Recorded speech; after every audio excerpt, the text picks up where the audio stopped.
আসসালামু আলাইকুম। আমি doctor Afroza Sharmin, consultant family medicine. আমরা প্রায়শই একটা ভুল ধারণা নিয়ে থাকি যে আসলে কন্ট্রাসেপটিভ পিল খেলে মোটা হয়ে যায়।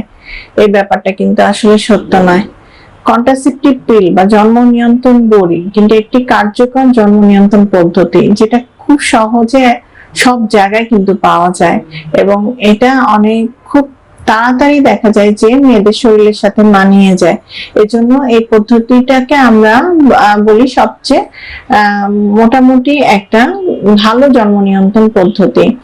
এখন এই যে ভুল ধারণা জন্ম নিয়ন্ত্রণ খেলে কি মোটা হয়ে যায় কিনা, আসলে মোটা হওয়ার পিছনে অনেকগুলো কারণ জড়িত, যার মধ্যে আমাদের আনহেলদি ডায়েট কিন্তু অন্যতম। যেমন আমরা বিভিন্ন ধরনের ফাস্ট ফুড বা জাঙ্ক ফুড বা চর্বি জাতীয় খাবার খেয়ে থাকি, আমাদের ল্যাক অফ এক্সারসাইজ মানে আমরা নিয়মিত ব্যায়াম করি না, এটাও কিন্তু একটা কারণ। যে কারণে কিন্তু আসলে দেখা যায় যে বিবাহিত মহিলারা মোটা হয়ে যায়, কিন্তু দেখা যায় যে অধিকাংশ ক্ষেত্রে তারা দায়ী করে ফেলে কন্ট্রাসেপটিভ পিলকে।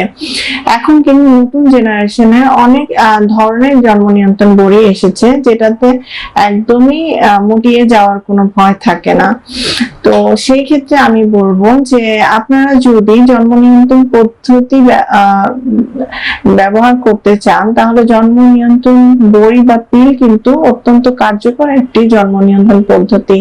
আর আপনার যে বিষয়গুলো খেয়াল রাখতে হবে যে আপনাকে অবশ্যই একটা হেলদি ডায়েট মেনটেন করতে হবে, সুষম খাদ্য গ্রহণ করতে হবে, ফাস্ট ফুড জাঙ্ক ফুডকে অ্যাভয়েড করতে হবে, নিয়মিত হাঁটার অভ্যাস বা ফ্রি হ্যান্ড এক্সারসাইজ করতে হবে।